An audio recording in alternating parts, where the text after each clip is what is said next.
Good evening. Today is the 17th day of November 2016. 43 years ago, the mother discarded the physical sheath to continue the work of transformation with Sri Aurobindo. In the 1954 edition of Savitri, Amal had written a very beautiful piece. Although he left some lines out, he said about this passage of 72 lines, absolutely the last piece of poetry dictated by Sri Aurobindo, in which, with a sound as of massive repeating bells, Narad admonishes King Ashwapati's wife when she protests against the fate of loneliness that will be her daughter's Savitri in consequence of the predestined passing of Satyavan, even as it appeared to be that of Sri Aurobindo's spiritual co-worker, the mother, at the time the master of the integral yoga withdrew from his body. Some lines may be quoted. As a star, uncompanioned, moves in heaven, unastonished by the immensities of space, traveling infinity by its own light, the great are strongest when they stand alone. A day may come when she must stand unhelped on a dangerous brink of the world's doom and hers, carrying the world's future on her lonely breast, carrying the human hope in a heart left sole to conquer or fail on a last desperate verge. Alone with death and close to extinction's edge, her single greatness in that last dire scene, she must cross alone a perilous bridge in time, and reach an apex of world destiny, where all is won or all is lost for man. For this, the silent force came missioned down. In her, the conscious will took human shape. She only can save herself and save the world. Even though all falters and falls, and season end, and the heart fails, and only are death and night, God-given, her strength can battle against doom. Think not to intercede with the hidden will, intrude not twixt her spirit and its force, but leave her to her mighty self and fate. You know, I was told by Babu in the clinic that mother's, she had severe curvature of the spine. And she said to Pranab, "Is there anything you can do about this? It's the body's unconsciousness." I was there when mother left, and we went in the queue many, many times to see her. This small human body in which the Divine Mother had descended, love in her was wider than the universe. The whole world could take refuge in her single heart. And now we continue with our explorations in Savitri, with our beloved brother, Alok Bhai. We are going to pick up again at page 167, the last two lines, and go from there.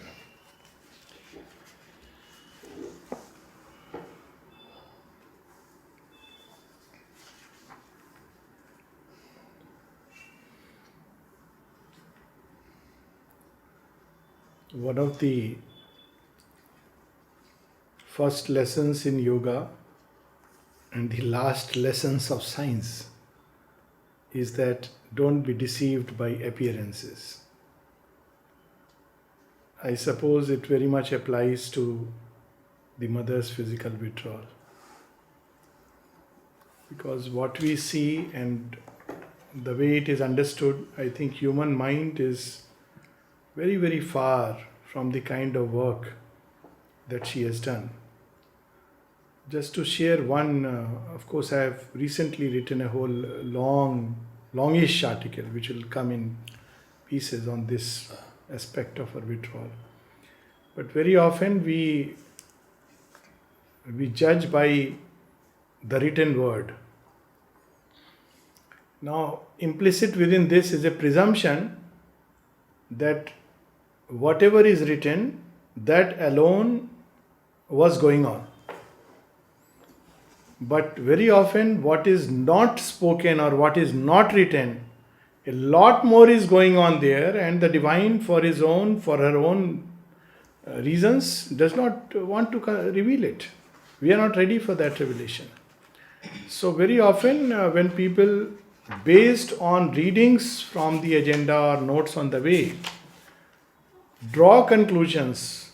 The big problem with that is that means that whatever she did not speak, that did not exist, but lot more she held back. And what happened during that period when she was not communicating at all outwardly, lot must be going on. Probably on the dangerous brink when you don't speak about it. She describes it in one of her experiences where she is chased by a great flood. And she is on a particular vehicle. Yes. And the flood is racing to destroy the world, and every time she makes a last maneuver and escapes. And if she could escape, the whole world escapes. It's like chasing her and the world. And eventually, the flood recedes and the whole thing is saved. Now, when this image, I think of this image. Imagine someone is driving a whole spaceship through a very dangerous, curvature in space. we can imagine a small little car being driven through a very dangerous space, the dangerous brink. It's literally on the brink, on the precipice. And you were to nudge and ask, tell me how do you feel, and what are you going to do? What would you say? You would simply say, keep quiet. Let me do what I am doing. I know what I am doing. So I suppose towards the end, almost, after the mother speaks of a new body, I think it is 71 or 72. There's almost a gap of an year when she doesn't speak anything further about it. Perhaps that was the dangerous brink, and there was nothing much to be spoken, because if you see how little she would speak after that. Yes. There was so much going on, and I feel that is the period when the most critical events were taking place within a body and within the body of the world. And when we do not understand anything, the best is to remain silent with humility and gratitude. Yes, and those of us who love Savitri, Yes. and who have had contact with Sri Aurobindo and Mother should be so grateful, because the presence is even more powerful now Yes. than And it she was said when that- she was in her body. Yes. She said that about Sri Aurobindo. After he physically withdrew, Mother was asked that where was Sri Aurobindo when he left the body. So Mother says, in fact, his action has become much more powerful. Yes. And the same thing she repeats to Monada in this book, Benedictions of Grace, a new book which has come. She says, earlier people used to complain that Sri Aurobindo is far and distant. And then she says, though there was nothing like it, nothing like that. He would respond to each and every letter, sometimes sitting at night, and yet people had these complaints. She said, but now he has become universal. And then she speaks of the samadhis. She says, just as you approach me now, because she's speaking of her in the physical body, you can just go and tell Sri Aurobindo. He's right there. And he listens to you and he gives a response. So very often when people, I mean, I'm going a little different from Savitri, but that's the mode of the day.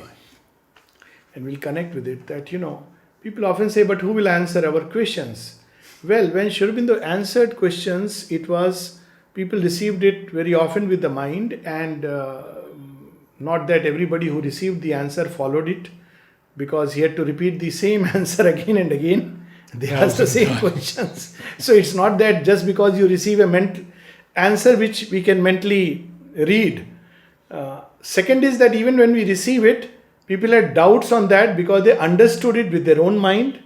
Now it's much easier because the answer bypasses the mental understanding and goes straight into the heart. So I feel the answer is like a response from the grace, which is so much more better. So Sri Aurobindo and the mother's action, the same applies to the mother, is far more intense, and of course this is testified by the experience of countless persons through the decades. Otherwise we would not be sitting here.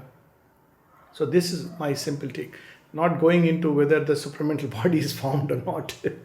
It's like ants discussing about human beings. Let's just know that she is there, she is here, she is everywhere, and she knows and carries the world's destiny and ours in her safe hands. Do we need to know more? So here comes this connecting line. All that we see, all that we have experienced, the mother, Sri Aurobindo, their physical leela, the letters, all this, and of course the ashram and everything, is but a provisional scheme.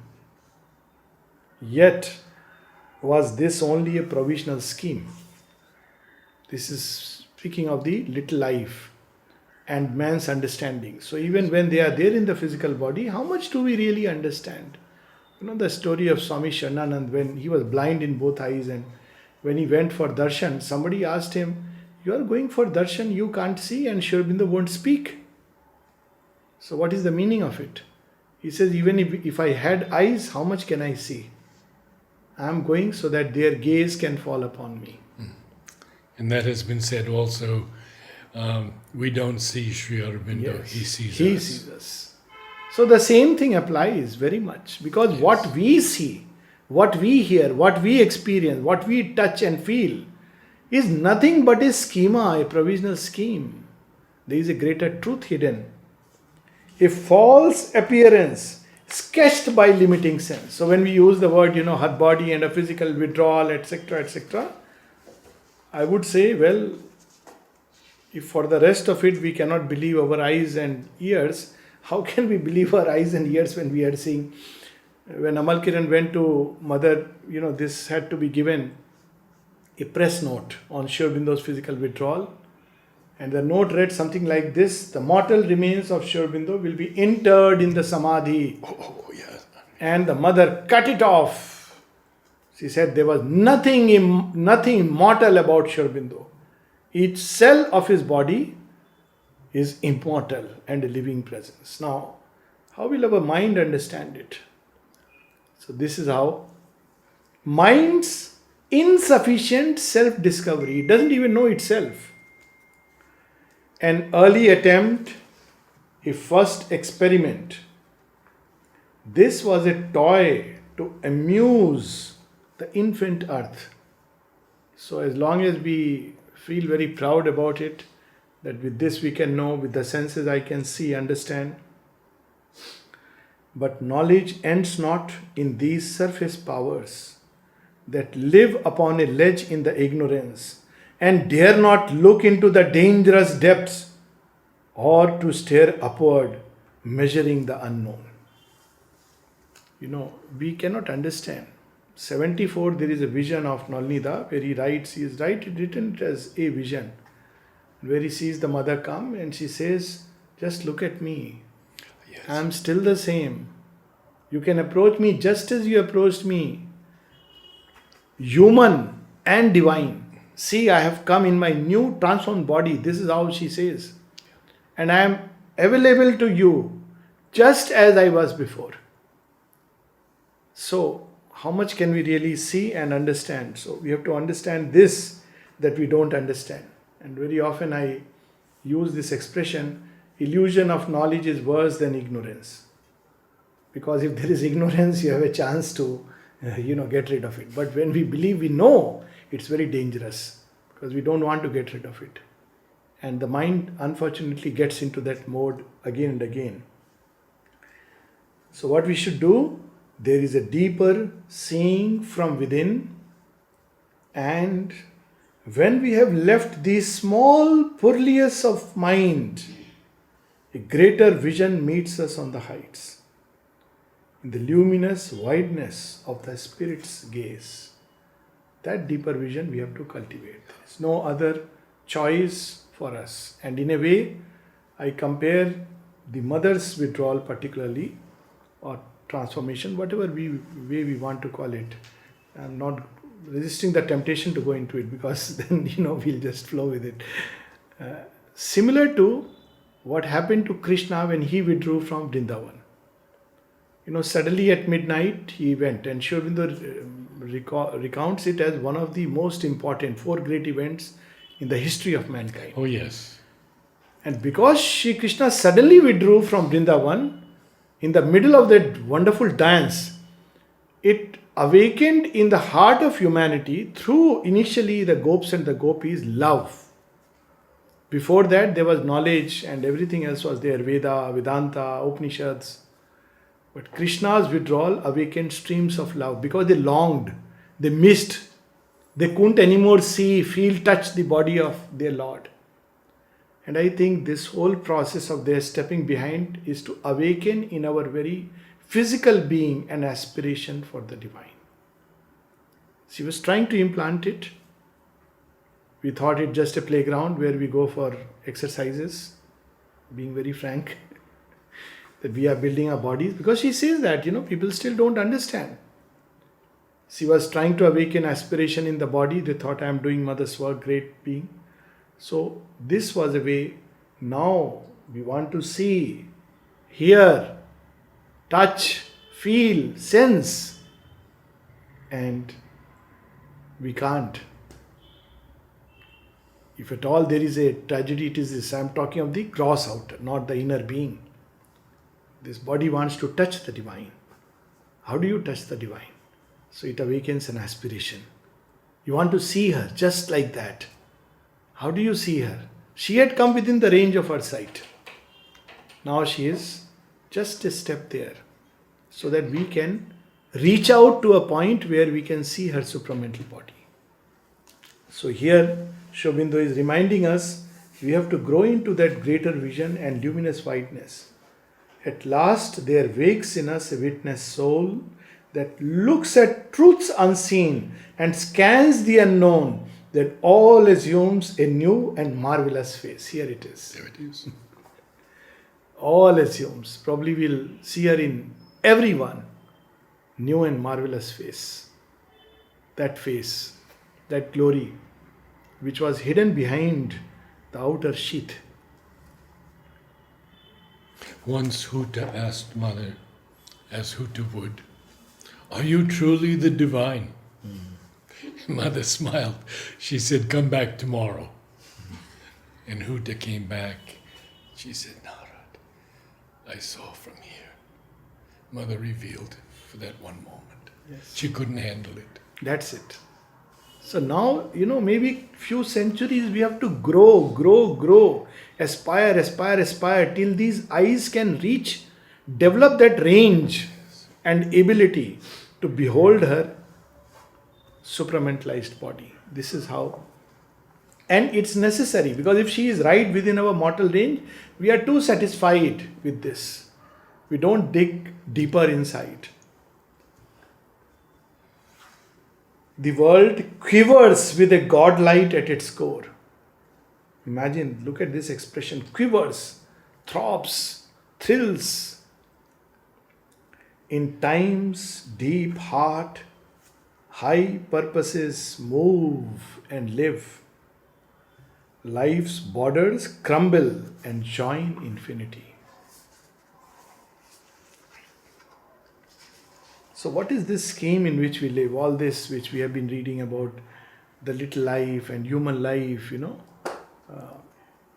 within these rigid, narrow boundaries, hedge of senses. Well, this broad, confused, yet rigid scheme becomes a magnificent imbroglio of the gods. A game, a work ambiguously divine. We can't understand the play. Why Krishna, when the Mahabharata war is going on, everybody is wondering, he is God. Some say he is God. Most didn't believe that time. These fellows say he is God. What is he doing? Making brothers fight with each other, destroying this whole earth. So now also we say, supermind has come. Why this is happening? Demonetization, Donald Trump, Putin. When mother was asked, mother said, just know that trust that the supermind is here, just know it with trust, and it will do and is doing everything that is necessary to hasten the advent of truth. As simple as that. We cannot understand because we have our own preconceived ideas of what is good for us. When little babies get, bitter medicines from doctor, uncle and mothers, they don't like it, I'm sure. But you have to take it. It's good. So, a game, a work ambiguously divine. Our seekings are short-lived experiments made by a wordless and inscrutable power. Mark the expression inscrutable. It's a very powerful word Sri Aurobindo is used. Testing its issues from inconscient night to meet its luminous self of truth and bliss. Testing its issue from the inconscient night to meet its own truth and bliss which is hidden inside. And the mother came, Sri Aurobindo and the mother close to us, allowed us to test. Test, let's see how far you will go. And to whatever extent mankind could go. And then they said, okay, now you need to prepare in this way, this mode. They will do whatever is necessary.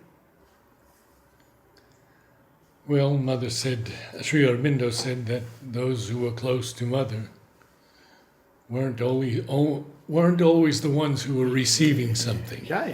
That even today I was for All India magazine taking out, and there's a whole number of letters on physical nearness and inner nearness. Yes. And Sri Aurobindo says again and again that don't be misled by this idea that just because somebody is physically near, therefore one is closer to the mother. This nearness, physical nearness, is for other reasons. It's a different arrangement which cannot be understood by the human mind. But this logic doesn't apply because we try to use this logic. Because we would like to keep those near to us who flatter us and whom we favor. But the divine may well say, oh, you are so close to me, you stay far because I know you always know me and I am, always with you. You never know. There can be a logic like that, someone whom the divine knows that, well, he is mine. What is there? Doesn't have to be all the time holding my hand. Always I am in him. There was this person called, his name was Bihari. So he lived like an ascetic and he could predict his own death. He said, that to some of the friends, proper bye-bye and everything. Nobody could know that why he is doing it. And by evening he was gone. And he would very often not go for darshan. So someone complained to the mother that he doesn't come for darshan. What kind of a person?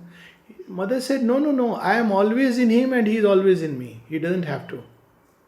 Now this is another approach. People who were at work, when they were asked, Yes. Mother said, you don't have to come for pranam. You do your work, I'll come. So there are some who go to the divine, others to whom divine comes. Both ways we meet. And then she asks Kunma, one day, what did you feel at darshan? And he said, Mother, I didn't feel anything. I was looking at this one. He had this work to do and this one. She says, fine. She said, you do your work, I'll do your yoga. Yes. A very beautiful story like that. Dhuman Bhai, he would not, see, morning you see such nice, everybody in white and all this. And I was wondering, why do we have to do this? But, the best part was, I think it was Dhuman Bhai, that, when he has to go for darshan, suddenly he would, just probably just change the shirt and just go to her for the darshan and come back rushing and start doing the work again. Just in his usual attire. Because what does the divine want of us? Not that we look good, but that we be what they want us to be. And that is a challenging and difficult task. It's much more difficult to be inwardly tuned and, live that consciousness. So, and yet we are here for that. To meet its luminous self of truth and bliss. It peers at the real through the apparent form. It labors in our mortal mind and sense amid the figures of the ignorance. You see, this peers and labors like Huta. Are you divine? Peers and labors. Yeah. Divine should have 10, at least 4 hands. How can 2 hands be divine? That too, they look very much human. Divine should do something fantastic. But what is this divinity? That's what I was today also just contemplating as I was taking a walk with my friends. That look, what love in that body. How much love she had packed it with. That whole love has burst forth and reached in everybody's heart. It's so overwhelming that, it's so difficult. Not to understand, but just to receive. To receive itself is like it overflows abundantly. What love she had packed. And so many people with so much doubt, so much of problems, issues, people asking about them. And mother writes, they ask me questions like, I married somebody and that person has gone with somebody else. Such silly things. They are still living in that moral world of theirs. They were disturbing her with these things. And mother would just smile sweetly and, pour love. And this, she has said that. They ask me such silly questions. What shall I do? What shall I do? The only thing to do is to open to her and receive her love. What else is to be done? As simple as that. Just open and be receptive. All the rest will be taken care of. The Hercules method, this is called Hercules Yoga. Hercules, one of the tasks was to clean the Aegean stables. So, it was full of horses. I believe, God knows, 1,000 horses. So by the time he went from one horse to the 100th horse, the first horse had started dirtying it again. What does he do? How does he clean it? And this is a task given to him. Wonderful. So he thought about it. There must be some trick. So he discovered the trick that there was a mighty river running. He said, let me change the course of the river. And he changed the course of the river. So it kept getting washed. And much later I understood what mother has said. When we start the yoga, we want to pick up one defect, get rid of it. By the time, we come back, we discover we have committed that fault again. So we say, oh my God. Whereas the right way is to keep opening to her grace and love. So it washes off everything, and that's wonderful. So she would say, don't clean the spots one by one. Change the very cloth. She said it cannot be done. Yes, you can't do it. Don't wash the stains one by one. You will end up tearing the cloth. Just change it. Change it. Change this whole thing into a being of her love. That's it. If you start doing it, and sometimes the ego can take a great pride. I'm working upon myself. That too she said. Oh, these mentalized people who talk about working on themselves. Oh, this was my ego. This was not my ego. This was. Of course, we all start like that. But at some point you discover how silly it can become. Because, it's like an Aegean stable. And there are thousands and thousands of horses and wild beasts.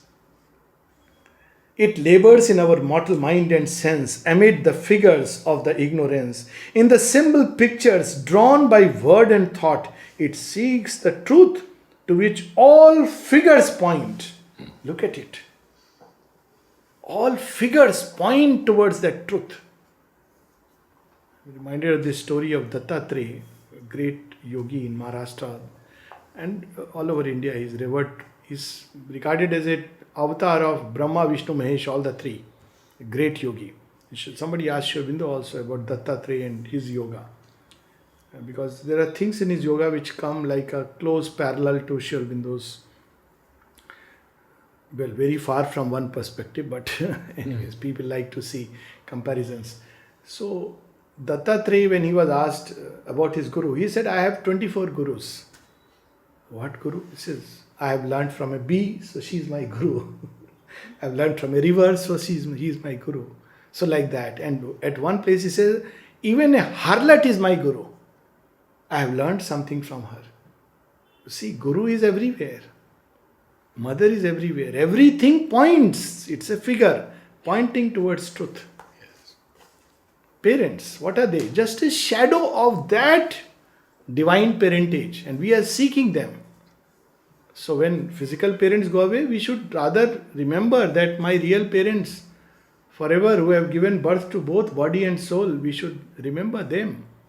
So everything, same with children, all relations we'll ultimately find point toward the divine and can be fulfilled in the divine.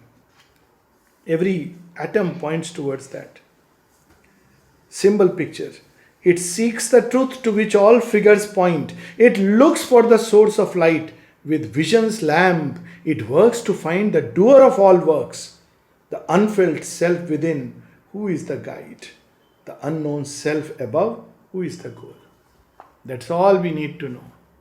That there is a soul within and a grace above. Letter to Niruddha. Yes. All that we need to know is that there is a soul within and there is grace above. And of course, at another place he says that love and devotion, they rend the way Yes, in that's the a mind. beautiful- That's true, of course, Satyendra Thakur. Yeah. That's very similar. I That think the that divine, was, it's about the concealed divine within. Yes. And in the mind's quietude, in the mind's quietude, the the lid thins and vanishes. vanishes. So as simple as that, we need to know this much to make the great discovery. Yes.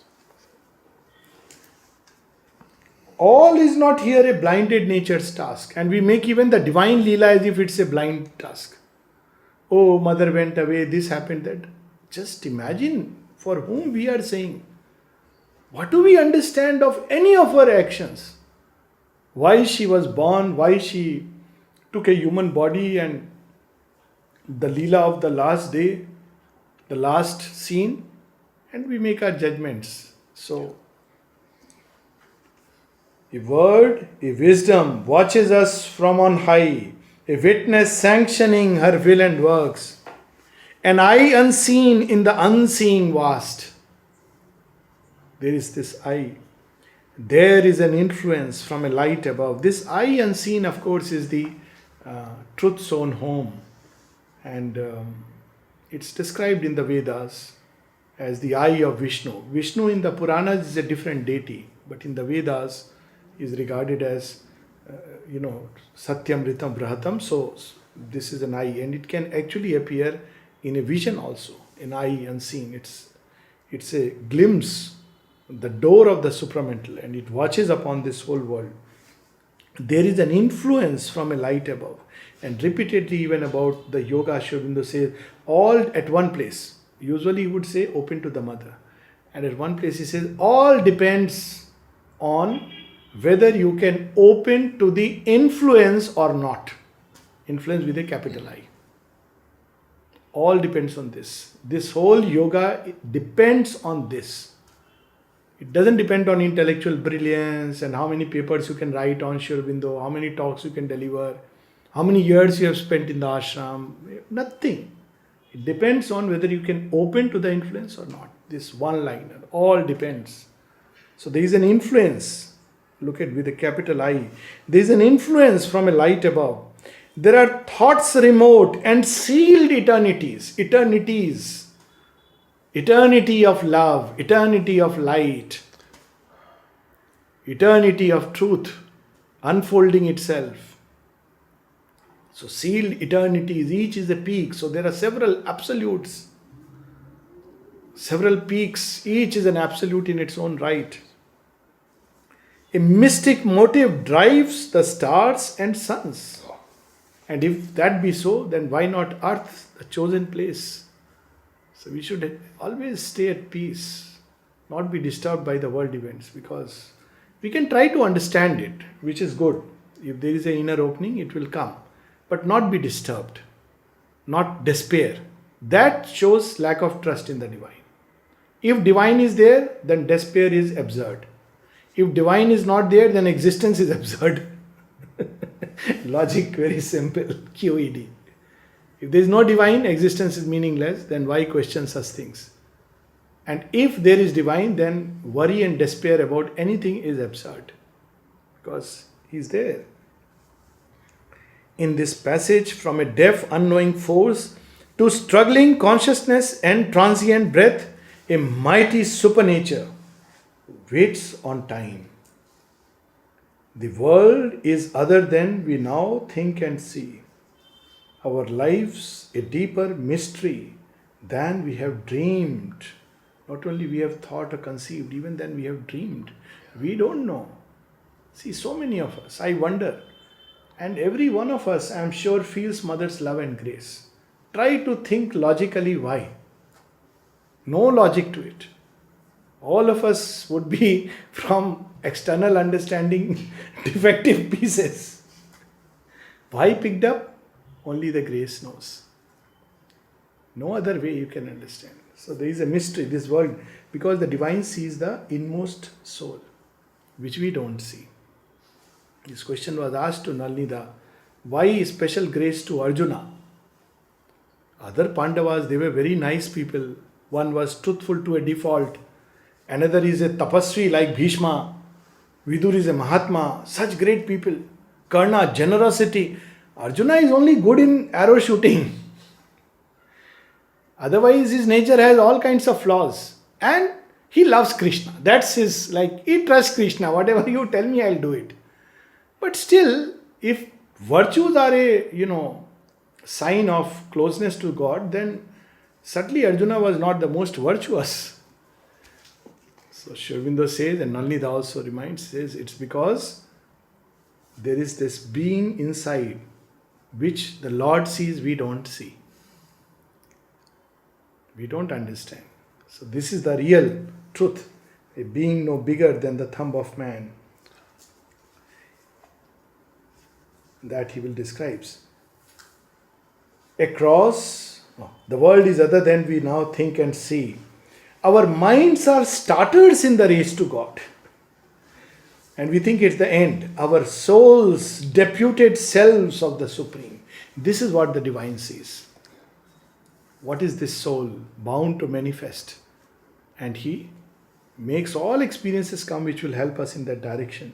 I'd like to read these two lines. Across the cosmic field, through narrow lanes, asking a scanty dole from fortune's hands, and garbed in beggar's robes, there walks the one. I think we can even close here. It's very powerful lines. Garbed in beggar's robes, there walks the one. Practical implication, next time we see a beggar, or next time we see somebody whom we don't like, next time we see somebody weak and infirm, next time we see even a dog or a cat, we should know it is a garb of the one. This is the immediate practical. Yes. We'll read these lines again.